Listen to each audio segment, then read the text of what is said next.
एक दिन परशुराम अपना सब कुछ ब्राह्मणों को दान कर रहे थे। द्रोण को ये न्यूज मिली और सीधे पहुंच गए महेंद्राचल पर्वत पे, पर वो थोड़े लेट हो गए।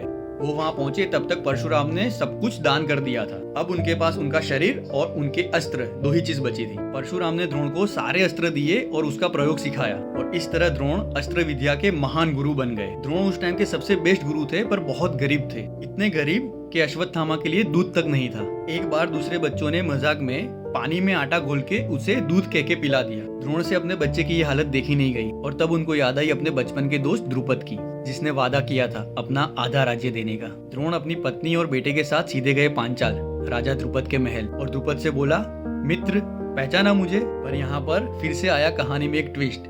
द्रुपद मित्र शब्द सुन के भड़क गया। उसने कहा, कैसा मित्र? दोस्ती तो बराबर वालों में होती है। तू गरीब है और मैं एक राजा, तू मेरा कभी दोस्त नहीं हो सकता। द्रुपद की ये बात द्रोण के दिल में अग्नि की तरह उतर गई, और वहीं उन्होंने ठान ली बदला लेने की। और इसी अपमान के बाद द्रोण ने डिसाइड किया कुरु राजकुमारों के गुरु बनने का। अब सोचिए, द्रुपद ने अगर कभी द्रोण की इंसल्ट की ही नहीं होती तो द्रोण कभी हस्तिनापुर नहीं आते, और शायद कौरव और पांडव कभी इतने महान योद्धा बनते ही नहीं, और महाभारत की कहानी कुछ और ही होती।